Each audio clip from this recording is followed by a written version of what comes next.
Vikrant hospital से वापस घर आ चुका है और पूरे घर में खुशी का माहौल देखने को मिल रहा है।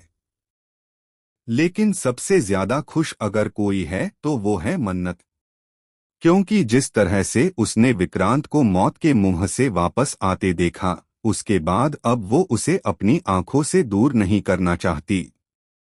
रात का समय होता है और सभी लोग विक्रांत को आराम करने के लिए उसके कमरे में भेज देते हैं। तभी मन्नत भी धीरे से कमरे में आती है।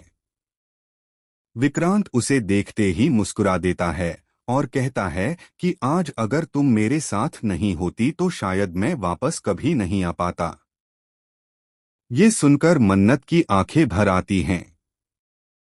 वो विक्रांत के पास बैठ जाती है और उसका हाथ पकड़कर कहती है कि अब ऐसी बातें कभी मत करना। तुम्हें कुछ हो जाता तो मैं जी नहीं पाती। विक्रांत प्यार से मन्नत का हाथ अपने दिल पर रख देता है और कहता है कि अब मेरा दिल सिर्फ तुम्हारे लिए धड़कता है। दोनों एक दूसरे की आंखों में खो जाते हैं।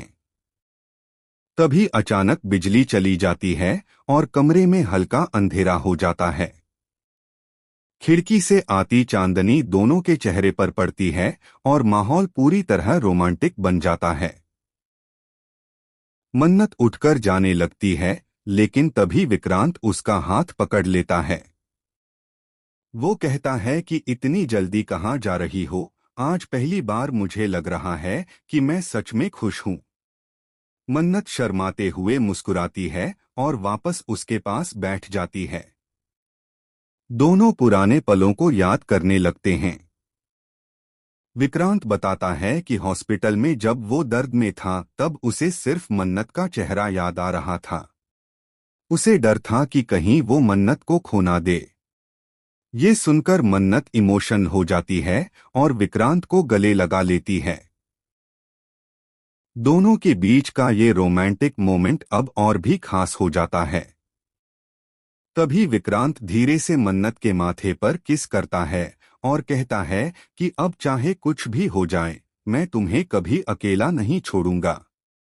मन्नत भी कहती है कि अब हम दोनों हर मुश्किल का सामना साथ में करेंगे। लेकिन दूसरी तरफ कोई ऐसा भी है जिसे ये खुशी बिल्कुल पसंद नहीं आ रही।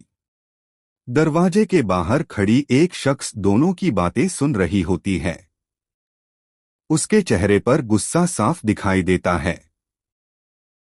अब आने वाले एपिसोड में देखने को मिलेगा कि क्या मन्नत और विक्रांत की ये खुशी किसी की बुरी नजर का शिकार हो जाएगी। क्या फिर से दोनों की जिंदगी में नया तूफ